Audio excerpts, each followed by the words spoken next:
This is our expectation. কিন্তু আমরা যদি practically দেখি, actually, of course, India has their own leaders, India has their own advisors. কিন্তু তাদের কিন্তু প্রত্যেকটা neighbouring country, maybe albeit Bhutan debatable, সেখানেও হয়তো প্রবলেম আছে, they have actually issues with their bordering nation, particularly with Pakistan and China, maybe in a different level. শ্রীলঙ্কাও আপনি বললেন, মলদ্বীপসও আপনি বললেন, তারা হয়তো তাদের হিস্টোরিক্যাল যে প্র্যাকটিসগুলো সেটাই তারা হয়তো ফলো করতে পারে। কিপিং দ্যাট ইন মাইন্ড, এবং এর সাথে আমি আরেকটা পয়েন্ট যদি অ্যাড করি, যে আপনি বলছেন আমরা রেজিলিয়েন্ট সোসাইটি, সোশ্যাল সায়েন্টিস্টরা আসলে দেখে যে রেজিলিয়েন্ট সোসাইটির কয়েকটা ভালো সাইড আছে, যেমন তারা ক্রাইসিস বা থ্রেটের সময় তারা ইউনিফাইড হয়, যেটা time and again we have shown case. শুধুমাত্র আমাদের কান্ট্রি ওয়াইড ডিজাস্টার না, আমাদের যদি কোনো একটা জায়গায় বন্যা হয় তখনও কিন্তু সব লোকজন একসাথে হয়ে যায় ত্রাণ দেওয়ার জন্য বা কমিউনিটিটাকে হেল্প করার জন্য। বাট যখনই আমাদের এই থ্রেটটা চলে যায়, যখনই আমাদের ক্যালামিটিটা চলে যায়, তখন সার্ভাইভাল অফ দ্য ফিটেস্ট মোডে চলে আসে। Because we are highly populous country, আমাদের রিসোর্স কম, সবাই ওই সার্ভাইভাল মোডটা অন করে ফেলে। সো এই ধরনের অ্যাসপেক্টে দুটাকে আমি কম্বাইন করি, do you think that for our national safety or security এবং national unity আমরা একটা থ্রেটকে লং টার্ম স্ট্যাবলিশ করতে পারি, which is basically a threat of India, যদি আমি খুব ফ্র্যাঙ্কলি আপনাকে জিজ্ঞেস করি? Because it seems that there is a growing unity, আমরা এটাকে উচ্চারণ না করলেও কিন্তু মানুষের মনের ভিতরে একটা ইউনিটি আছে যে we know who may harm us at least in the near future. So this seems to be a common agreeable concept amongst all political parties and the common citizens also. আমরা different works of লাইফে যখন যাচ্ছি আমরা সেটা দেখতে পাচ্ছি, even minority গ্রুপেও এখন কিন্তু মাইনরিটি গ্রুপরা যারা আছে তারাও কিন্তু এই সেন্স অফ ইনসিকিউরিটি কিন্তু ফিল করছে। আপনার কি মনে হয় এই বিষয়ে? ন্যাশনাল সিকিউরিটি স্ট্রেনথেন করার জন্য আমি যখন 2002-তে আমি যখন জিওসি ছিলাম, তখন আমাকে চেয়ারম্যান করে একটা বোর্ড করা হয়েছিল। বোর্ডের মেন থিমটা ছিল আমরা বাজেট না বাড়িয়ে, সৈন্য সংখ্যা না বাড়িয়ে আমরা ডিফেন্স পোটেনশিয়ালটাকে আমরা কীভাবে আরও স্ট্রং করতে পারি। তো তখন আমার সাথে আরও 10 জন ব্রিগেডিয়ার আছে। I was the general chairman, president of the board and another 10 bright officers.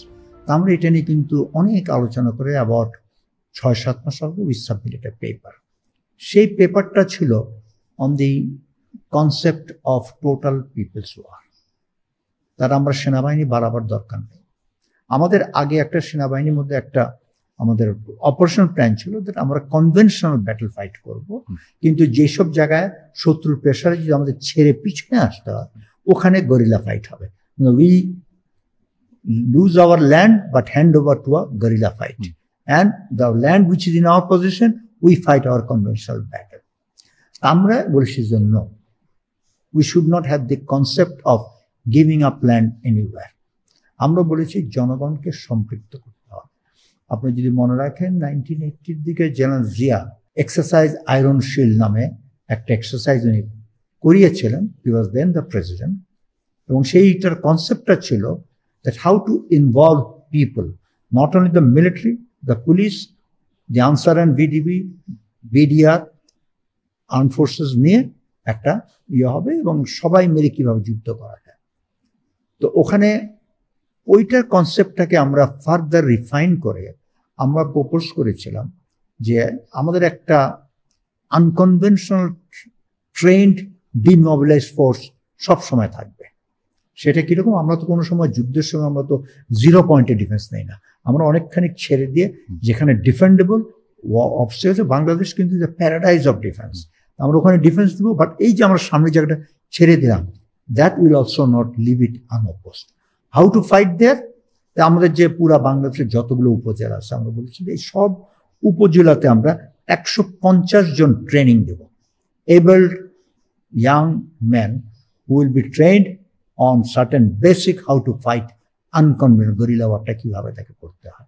এবং তাকে আমরা যখন রেজিস্টার করবো they will come under a special ordinance, because তাকে আমি ট্রেনিং দিয়েছি, সে এই ট্রেনিং যদি সে অন্য পার্সোনাল কাজে যদি ব্যবহার করে তাহলে তার পানিশমেন্ট আরও বেশি হবে।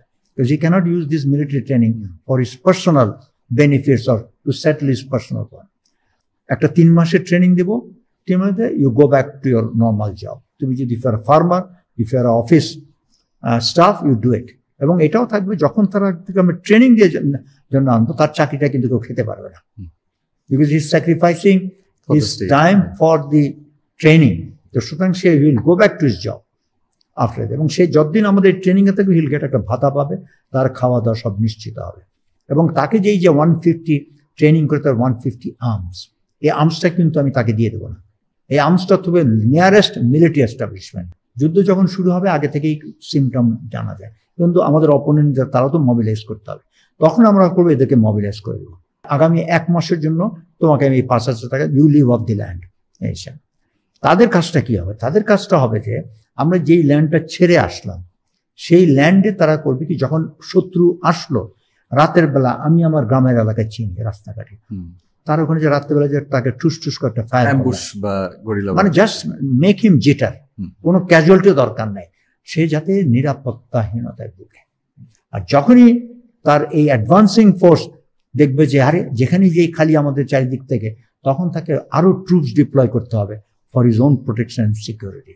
সুতরাং যত বাংলাদেশের ভিতরে আসবে তার নিরাপত্তার জন্য তত বেশি ফোর্স। তার মানে কি, আমরা তাদের কিন্তু যে শক্তিটা আস্তে আস্তে কমিয়ে ফেলছি by deploying more tools for security. তো এইভাবে আমরা একটা প্রপোজাল দিয়েছিলাম। এই প্রপোজালটা আমি তখন আমার মনে আছে হার্ডলি ইন 2002 লেস দেন 500 কোটি টাকা লাগতো তখন করতাম। We can made a formidable defence. এবং এই পরীক্ষা যদি আমরা করি এবং শত্রু যদি জানে এইরকম একটা সিস্টেম ইন প্লেস, এবং আল্লাহর প্রাকৃতিক দিক থেকে আমাদেরকে যে ডিফেন্স ক্যাপাবিলিটি দিয়েছে, no enemy will dare to, and that itself is a deterrence, and that is the resistance.